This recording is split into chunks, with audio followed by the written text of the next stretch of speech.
La sécheresse peut-elle menacer la production d'électricité en France? EDF a dû baisser la puissance d'un réacteur nucléaire à cause de trop faible débit du Rhône. Ça se passe à la centrale de Saint-Alban en Isère, qui est donc contrainte de fonctionner au ralenti sur certaines plages horaires. Et c'est aujourd'hui et demain que les eurodéputés vont débattre et voter les textes décisifs du paquet climat. Deux textes emblématiques doivent notamment être votés. Romain Poiseau. D'abord, la taxe carbone aux frontières. L'entrée en vigueur est prévue au 1er janvier 2023. Le principe, imposer à la manière d'un droit de douane une taxe sur certains produits importés fabriqués par des entreprises en dehors de l'Europe. Ça concernerait certains secteurs d'activité très émetteurs en carbone, l'acier, l'aluminium, le ciment, l'engrais et l'électricité. Taxe qui permettrait de préserver la compétitivité de l'industrie européenne, mais surtout qui dissuaderait les entreprises européennes de délocaliser leur production vers des pays tiers moins regardants sur les émissions de gaz à effet de serre.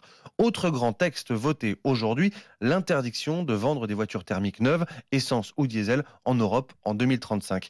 Des textes qui font l'objet d'un lobbying intense de la part de plusieurs industriels, selon l'eurodéputé Pascal Canfin. Si on additionne tous les lobbies, à la fin, on n'a plus aucune action climatique, a-t-il dit.